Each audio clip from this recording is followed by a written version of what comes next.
কালকের থেকে মোটামুটি 4টা বই। নমস্কার বন্ধুরা, আমি সুরজিৎ আর তোমরা দেখছো উইথ ট্রাভেল ক্রিয়েশন। তো ইন্ট্রো দেখে বুঝতেই পারছো যে আজকে আমি তোমাদের কোন জায়গাটা ঘুরে দেখাবো। হ্যাঁ, ঠিক বুঝতে পেরেছো। আজকে হচ্ছে 24 মার্চ 2025। আজকে তোমাদেরকে ঘুরে দেখাবো হচ্ছে এই ঠাকুরনগর মতুয়া মেলা, আর সাথে জানাবো কিছু সংক্ষিপ্ত ইতিহাস, কিভাবে আসলাম। তো এই সমস্ত কিছুই জানাবো কিন্তু এই ভিডিওতেই। আর যারা নতুন দেখছো তারা কিন্তু এই চ্যানেলটা সাবস্ক্রাইব করে দিও, আর পাশে থাকা যে বেল আইকনটা আছে সেটা কিন্তু প্রেস করে দেবে। তাহলে কিন্তু আসছে যে নতুন নতুন যে ভিডিওগুলো আসবে সেইগুলো কিন্তু সবার আগে তোমাদের কাছে আসবে আর তোমরা দেখতে পারবে। তো চলো ভিডিওটা শুরু করি। বন্ধুরা, আমার জার্নিটা শুরু হচ্ছে এই দমদম স্টেশন থেকে, যাবো হচ্ছে ঠাকুরনগর স্টেশন। তোমরা যদি চাও তো শিয়ালদা বা রানাঘাট হয়েও কিন্তু এই ঠাকুরনগর রেল স্টেশনে গিয়ে ওখান থেকে মতুয়া মেলায় যেতে পারো। যারা বন্ধুরা এই শিয়ালদা থেকে যাবে তারা কিন্তু শিয়ালদা থেকে বনগাঁ লোকাল বা ঠাকুরনগর লোকাল ধরেও কিন্তু এই ঠাকুরনগর স্টেশনে চলে যেতে পারো। বন্ধুরা, দেখতে দেখতে চলে আসলো আমার ট্রেন দমদম স্টেশনে। শিয়ালদহ স্টেশন থেকে ঠাকুরনগর স্টেশনের দূরত্ব 65 কিলোমিটার, যার মধ্যে 20টা রেল স্টেশন আছে। কিন্তু আমি যাচ্ছি আজকে দমদম থেকে। তো চলো বন্ধুরা, দেখতে দেখতে কখন চলে আসলো মছলন্দপুর রেল স্টেশন।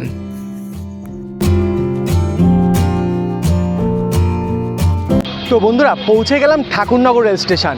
আমার পেছনে দেখতে পাচ্ছ, আর এই ঠাকুরনগর রেল স্টেশনটা কিন্তু যে মতুয়া যে মন্দিরটা রয়েছে, ঠাকুরনগর যে মন্দিরটা রয়েছে তার আদলে কিন্তু এই যে পুরো যে স্টেশনটার যে টিকিট কাউন্টারটা কিন্তু সেই আদলে কিন্তু সাজানো হয়েছে। আর কিভাবে যাচ্ছি তো সেইটা একবার জানাচ্ছি। সামনে কিন্তু টোটো রয়েছে, তো টোটো করে তোমরা যেতে পারো, কিন্তু আমি হচ্ছে হেঁটে হেঁটে কী করে যাচ্ছি তো সেইটা তোমাদেরকে ডিটেলসে দেখাচ্ছি। তো এর জন্য আবার আমি উঠে যাচ্ছি হচ্ছে এই স্টেশনে। তোমাদের কিন্তু 1 নম্বর প্ল্যাটফর্মে কিন্তু ট্রেন দাঁড়াবে। এই দেখো 1 নম্বর প্ল্যাটফর্ম, এই প্ল্যাটফর্মে কিন্তু ট্রেন দাঁড়াবে। আর এই বনগাঁর দিকে মুখ করে কিন্তু সোজা চলে যেতে হবে। প্রায় আমি দমদম থেকে উঠেছি, দমদম থেকে 1 ঘন্টা সময় লাগলো কিন্তু এই ঠাকুরনগর রেল স্টেশনে আসতে। এই বনগাঁর দিকে মুখ করে এগিয়ে ডান দিকে হচ্ছে 2 নম্বর প্ল্যাটফর্ম ঠাকুরনগর, আর এই 1 নম্বর প্ল্যাটফর্মটা শেষ হয়ে মানে বনগাঁর দিকে কিন্তু মুখটা থাকবে। তো এই প্ল্যাটফর্ম থেকে নেমেই এই যে বাঁ দিকে রাস্তাটা, যারা দুই হয়ে আসছে অবশ্যই কিন্তু ওভারব্রিজ ব্যবহার করবে। আর এই যে রাস্তাটা, এই রাস্তাটা ধরেই কিন্তু আমাদেরকে এগিয়ে যেতে হবে। এখানে কিন্তু 2 নম্বর প্ল্যাটফর্ম এক্সটেনশনের কাজ চলছে। কেন এক্সটেনশন করছে সেটা কিন্তু আমি জানি না, তোমরা যদি জানো কিন্তু আমাকে অবশ্যই একবার কমেন্ট করে জানিও।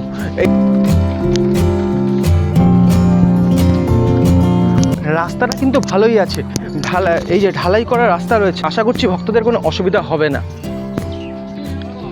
এই রাস্তা দিয়ে যেতে যেতে দেখতে পাচ্ছি অলরেডি দোকানগুলো বসে গেছে, মানে তৈরি হচ্ছে, যেহেতু আর বেশি দিন সময় নেই। তো পৌঁছে গেলাম হচ্ছে ঠাকুরনগর মতুয়া মেলার মাঠটায়। এবার এই যে শুধু যে মাঠে কী করে আসলাম সেটা তোমাদের জানানো। আসতে লাগলো করতে মাত্র 10 মিনিটের হাঁটা পথ। আর এটা যদি চাও তো তোমরা টোটোতে আসতে পারো, যারা বৃদ্ধ বা বয়স্ক যারা থাকবে তারা কিন্তু টোটো করে আসতে পারো। তো চলো এবার ভেতরে গিয়ে তোমাদের সাথে কথা বলছি। বন্ধুরা, এই যে ধন্যবাদ লেখা আছে এই রাস্তাটাও কিন্তু একটা এন্ট্রান্স রয়েছে, মানে যেটা আমি যে রাস্তা ধরে এসেছি, যেটা রেল লাইনের পাশ থেকে যে ঢালাই রাস্তাটা আছে সেই রাস্তা দিয়ে এসে এই বাঁদিকে টার্ন নিয়ে এখান দিয়েও কিন্তু একটা এন্ট্রান্স করা রয়েছে। এইবার যে 2025-এর যে মতুয়া মেলার হচ্ছে ঠাকুরনগরে, তো এই রাস্তাটা দিয়ে একটা এন্ট্রান্স রয়েছে, আর একটা রাস্তাও এন্ট্রান্স রয়েছে, সেটা তোমাদেরকে এই ভিডিওতেই দেখাচ্ছি। তো দেখতে পাচ্ছ অলরেডি কিন্তু দোকানপাট বসে গেছে। আর এই দেখো ডান দিকে বাঁ দিকে দুদিকেই কিন্তু দোকানপাট বসে গেছে আর দোকান তৈরি হচ্ছে। যেহেতু আর বেশি দিন সময় নেই, আজকে আমি 24 তারিখে এসেছি, তাই খুব সময় কম আছে। এই যে পতাকাটা দেখা যাচ্ছে এটা কিন্তু বেসিক্যালি নিশান পুজো হয়। তো নিশান পুজোর সময় পতাকাটা লাগানো হয়, আর তারই প্রতীক হিসাবে কিন্তু এই যে পতাকাটা রয়েছে। আর ওই যে পতাকার যে রঙটা দেখতে পাচ্ছ বন্ধুরা, রঙটা লাল আর সাদার মধ্যে। লালটার মানে একটা রয়েছে আর সাদারও মানে একটা রয়েছে। লাল মানে হচ্ছে বিদ্রোহের প্রতীক, আর সাদা মানে হচ্ছে শান্তির প্রতীক হিসাবে বিবেচিত হয়। এরপর এই ঢালাই রাস্তা শেষ করে মেন রাস্তার উপরে উঠলেই কিন্তু বাঁদিকে দৃষ্টি আকর্ষণ করবে আমাদের এই মন্দিরটি। এখানে কিন্তু একটা বিশাল বড় একটা গেট করা হয়েছে, আর গেটটার ওখানেও কিন্তু লেখা আছে মতুয়া ধর্ম মহামেলা 2025। আর সকল মতুয়া এবং ভক্তপ্রাণ মানুষকে জানাই সদর আমন্ত্রণ। আর এই যে বড় যে গেটটা আছে, এই গেটটা দিয়ে প্রবেশ করতেই কিন্তু সামনে রয়েছে হচ্ছে শ্রীদাম ঠাকুরনগর বাড়ি মহোৎসব, যেটা হচ্ছে নাট মন্দির। তো নাট মন্দিরের ভেতরটায় যাব, তার আগে হচ্ছে একবার শ্রী প্রমথ রঞ্জন স্মৃতি মন্দিরে গিয়ে একটু নমস্কার জানিয়ে নিই। বন্ধুরা, এবার জানিয়ে রাখি প্রমথ রঞ্জন ঠাকুর কে ছিলেন।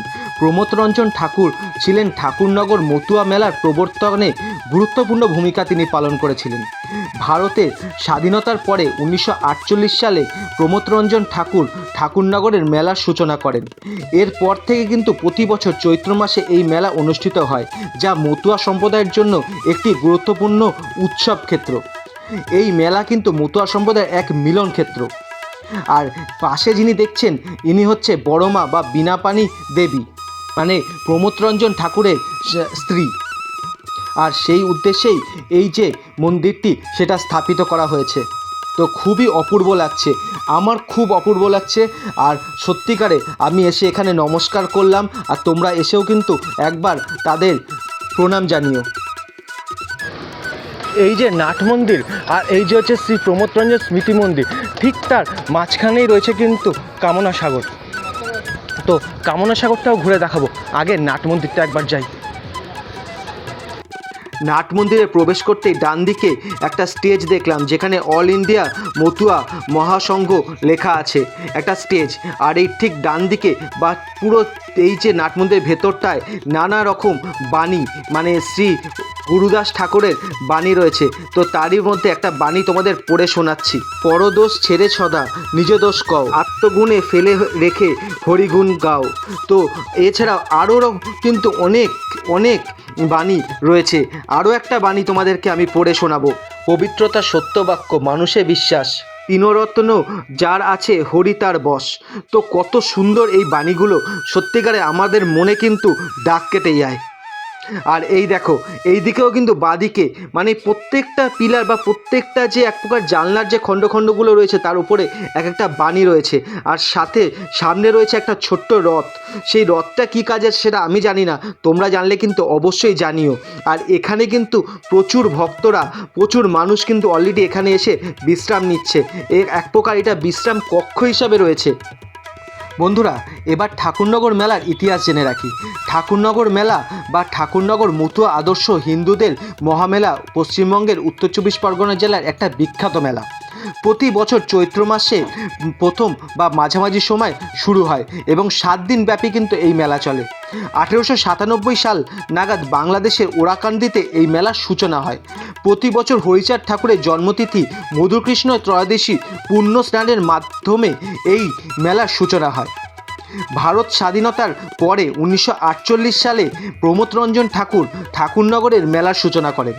এরপর থেকেই প্রতি বছর চৈত্র মাসে এই মেলাটি অনুষ্ঠিত হয়। আর মতুয়া সম্প্রদায়ের গুরু বা সমাজ সংস্কারক হরিচাঁদ ঠাকুর কিন্তু এবং তার পুত্র গুরুচাঁদ ঠাকুরের আদর্শে মতুয়া ধামে মেলা বসে। এই মেলা মতুয়া সম্প্রদায়ের কাছে একটি গুরুত্বপূর্ণ ধর্মীয় উৎসব। কারণ হচ্ছে এর কিছু বৈশিষ্ট্যও রয়েছে কিন্তু বন্ধুরা। এটি হিন্দু ধর্মের একটি পুণ্য স্নান। এই মেলা মতুয়া সম্প্রদায়ের একটি বৃহৎ মিলন ক্ষেত্র। মতুয়া শব্দের অর্থ হলো হচ্ছে মাতোয়ারা। ঈশ্বরের প্রতি ভক্তি ও ভালোবাসায় মাতোয়ারা হয়ে থাকাই কিন্তু এই সম্প্রদায়ের মূল লক্ষ্য। মতুয়ারা সাধারণত কিন্তু এক ঈশ্বরে বিশ্বাসী, যাকে তারা ঠাকুর নামে অভিহিত করে। এখন দেখতে পাচ্ছি চরণ ধুলার তলে একটা জায়গা, একজন মহিলা এখানে শ্রদ্ধা ভক্তি করে ধূপকাঠি জ্বালাচ্ছে, যার ফলে আমারও কিছুটা অনেকটা শ্রদ্ধা মনে হলো। এরপরে আমি গেলাম হচ্ছে ঠাকুর দর্শন করতে। যেহেতু মতুয়ারা এক ঈশ্বরবাদী, তো এই যে ঠাকুর, তো অবশ্যই ঠাকুর দর্শন আমার কর্তব্য।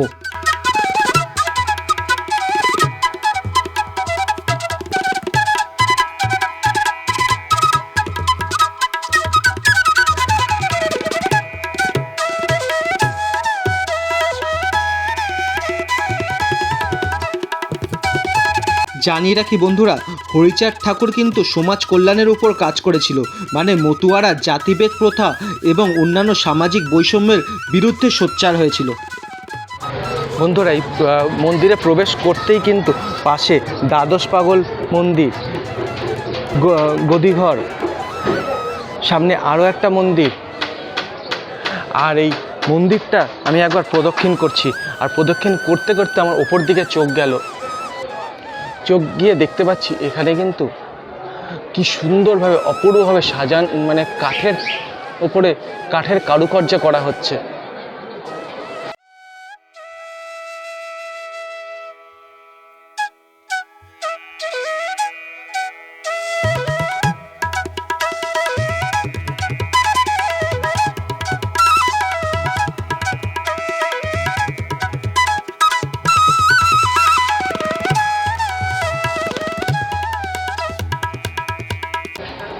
শুধু তাই নয়, এখানে যে একটা জানলা করা আছে, জানলাটাও কিন্তু পুরো কাঠের, কত সুন্দর নকশা করা, দেখতে পাচ্ছ? মানে এত সুন্দর নকশা করা পুরো, এই যে দেখো শেষ থেকে শুরু করে।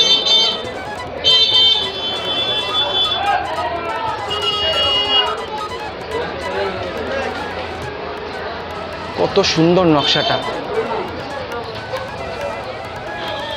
জাস্ট অপূর্ব লাগছে।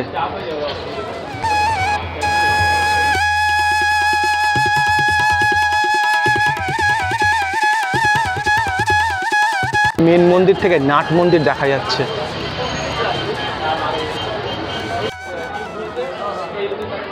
শুধু তাই নয়, এই যে মন্দির, মূল মন্দির থেকে কিন্তু কামনা সাগরকেও দেখা যাচ্ছে। তো চলো বন্ধুরা, এবার নিচে নেমে আরও বাদবাকি যে মন্দিরগুলো আছে সেগুলো একবার দেখাই তোমাদের।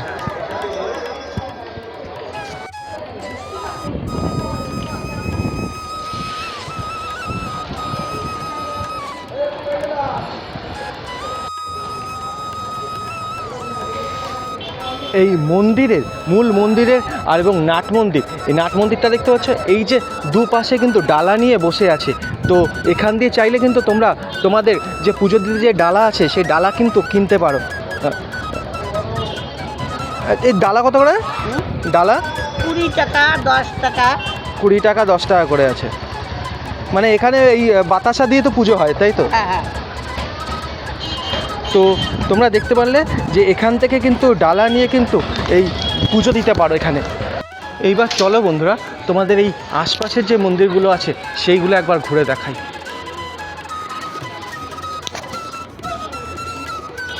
আমি তোমাদের মন্দিরের উপর থেকে দেখিয়েছিলাম, এখন নিচ থেকে দেখাচ্ছি। এইটা হচ্ছে গদিঘর।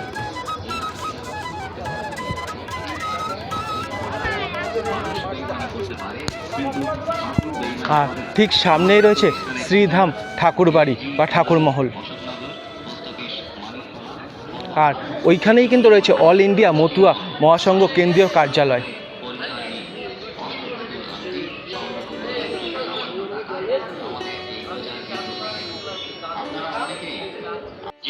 এই যে এই মন্দিরের পেছনে কিন্তু এই ঠাকুরবাড়ি ঠাকুরমহল কিন্তু রয়েছে, কিন্তু আর হচ্ছে কেন্দ্রীয় কার্যালয় রয়েছে। আর এই পাশেও কিন্তু অল ইন্ডিয়া মতুয়া মহাসংঘ কেন্দ্রীয় কার্যালয় রয়েছে, যেটা তোমরা দূরে দেখতে পাচ্ছ। বন্ধুরা, এখন যে মন্দিরটা তোমরা দেখতে পাচ্ছ এইটা হচ্ছে শ্রী গুরুচাঁদ ঠাকুরের মন্দির। আর এই গুরুচাঁদ ঠাকুর কে ছিলেন সেটা জানিয়ে রাখি, গুরুচাঁদ ঠাকুর ছিলেন কিন্তু হরিচাঁদ ঠাকুরের পুত্র। তো মন্দিরটিও কিন্তু খুব সুন্দর করে সাজানো।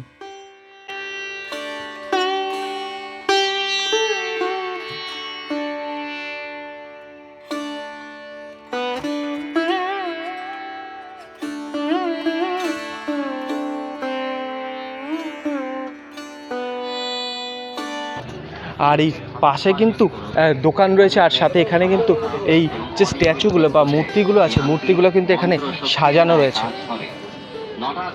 তো এইগুলো কিন্তু মেলায় কিন্তু অবশ্যই বিক্রি হবে,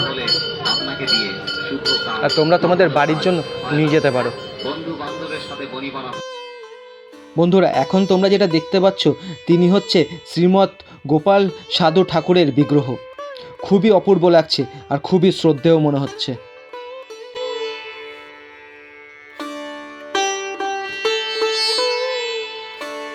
আর এই মন্দিরের পেছনে যে রাস্তাটা, ওই রাস্তাটা দিয়ে আসলেই কিন্তু এই যে গুরুচাঁদ ভবন আর সাথে রয়েছে বিনাপানি স্মৃতি ভবন কিন্তু রয়েছে সামনেই।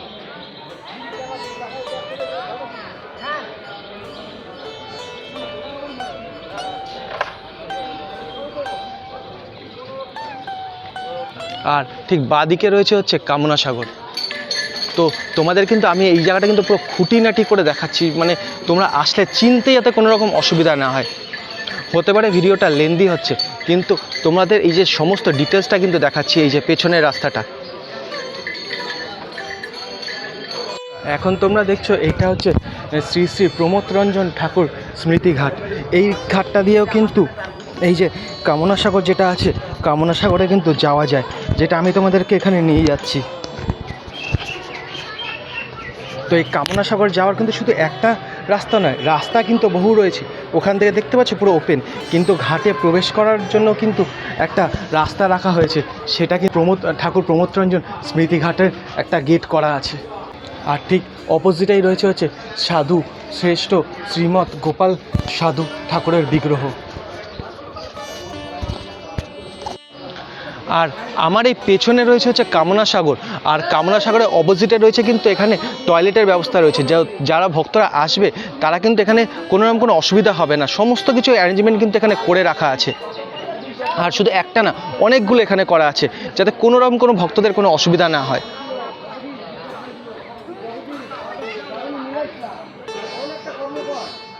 আশা করছি আমার দেওয়া এই তথ্যগুলো তোমাদের ভালো লাগছে। অলরেডি বহু মানুষ চলে এসছে, তবু আমার দায়িত্ব যে তোমাদের এই সমস্ত জিনিসগুলো জানিয়ে রাখা, তোমরা যখন আসবে যাতে তোমাদের কোনো অসুবিধা না হয়। তো যেমন এই কামনা সাগরের ঠিক অপোজিটে যেটা দেখতে পেলে, তো এখানে টয়লেটের ব্যবস্থা রয়েছে, তো কোনো অসুবিধা হবে না, তো নিশ্চিন্তে আসো। এবার চলো কামনা সাগরটা একবার তোমাদেরকে ঘুরে দেখাই।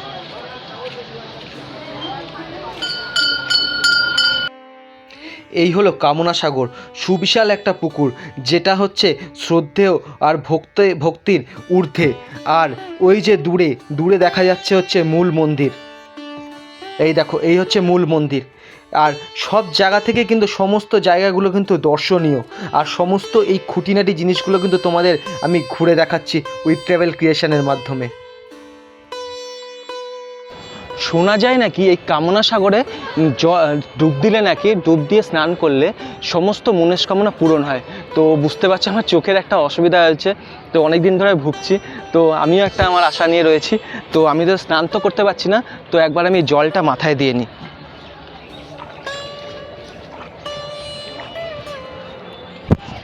আমি জলটা মাথায় দিলাম এবং আমি আমার মনস্কামনাটা জানালাম।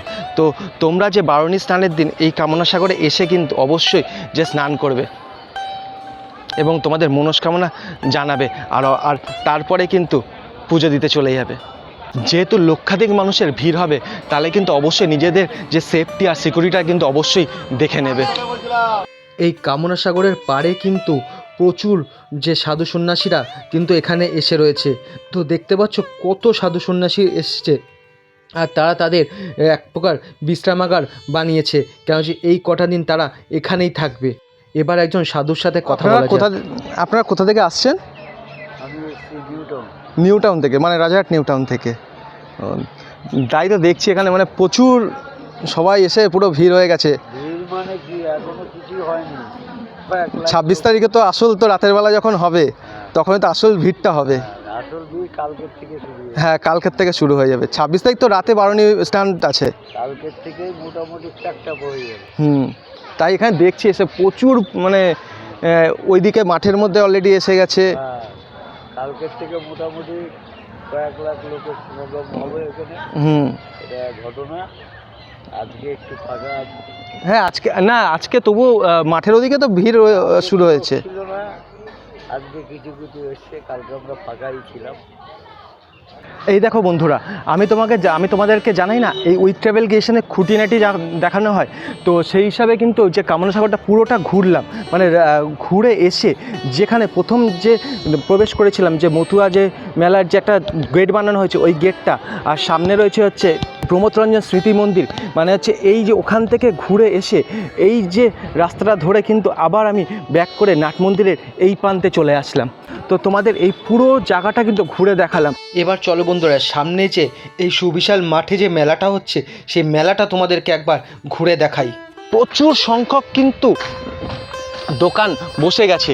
কেন বলছি, কারণ কিন্তু এই যে মেলা কিন্তু স্টার্ট হচ্ছে 26 তারিখ থেকে, মানে হচ্ছে আজকে 24 তারিখ, আর দুদিন বাদে 26 তারিখে বারুণী স্নান আছে, আর তারপরে রাত্রেবেলা লাগবে, আর 27 তারিখ অবধি চলবে। তো যারা আসতে চাও তো 26 তারিখ চলে আসতে পারো, অথবা 27 তারিখ আসতে পারো। আর দেখতে পাচ্ছ এই যে মাঠে কিন্তু লক্ষাধিক মানুষ কিন্তু এই মাঠে আসবে। আর দেখতে পাচ্ছ এখানে কিন্তু অলরেডি কতজনে এসে গেছে, তো এসে বসছে। ঠাকুমা, দুটো কথা বলতে পারি? তোমরা কোথা থেকে আসছো? তারকেশ্বর থেকে। তোমরা এখানে কদিন থাকবে? 3 দিন থাকবে। তো দেখতে পাচ্ছ বন্ধুরা, সবাই কিন্তু মানে নিজের যে আনন্দ সাথে যে এই আনন্দটা সবার সাথে ভাগ করে নেওয়া, সবাই একসাথে থাকা, তো এখানে এসে কিন্তু আমি বুঝতে পারছি যেহেতু মেলা সমস্ত কিছু চলে এসছে, তো সেই হিসাবে কিন্তু খাদ্য রসিক যারা রয়েছে তাদের জন্যও কিন্তু এই যে মিষ্টি মানে হচ্ছে যারা গজা, সাথে হচ্ছে জিলাপি, এইগুলো কিন্তু এসে গেছে। তো খাদ্য রসিক যারা আছো তো তারা কিন্তু মিস করবে না কোনোভাবে। তো আসো, এইগুলো এনজয় করো, পুজো দাও, আর সাথে এই যে মহোৎসব বা মহা মেলা বা মহা মিলন ক্ষেত্র যেটা আছে সেইটাকে উল্লেখযোগ্য করে তোলো। বন্ধুরা, মেলায় কিন্তু এই নাকরদোলনা, সাথে রয়েছে এই যে রেলগাড়ি, এই ডিস্কো ডান্সার, সাথে রয়েছে যে নৌকা, তো সমস্ত কিছু কি নেই, মানে এই মেলায় কিন্তু আসলে পরে আনন্দের মানে বিনোদনের সমস্ত জিনিস কিন্তু এই মেলাতে কিন্তু অ্যাভেলেবেল রয়েছে। আর শুধু তাই নয়, ওইখানে একটা কিছু তৈরি হচ্ছে, তো ওটা চলো ওখানে গিয়ে একবার জিজ্ঞাসা করে নিই এটা কি তৈরি হচ্ছে। আর সাথে কিন্তু ফুচকার স্টল, সাথে আইসক্রিম, সমস্ত মানে হচ্ছে এদিকে হচ্ছে মানে খাদ্যরসিকদের জন্য সমস্ত জিনিস কিন্তু এই মেলায় আসলে কিন্তু তোমরা পেয়ে যাবে। তো মেলা কিন্তু হেভি জমজমাট হতে চলেছে। তো যতটা শুনলাম নাকি কালকের থেকে অলরেডি প্রচুর ভিড় হয়ে যাবে। পরশুদিন থেকে মেলা, 7 দিনব্যাপী মেলা চলে। আর এই মেলা কিন্তু মানে হচ্ছে মেলায় প্রচুর লক্ষাধিক মানুষের সমাগম হয়।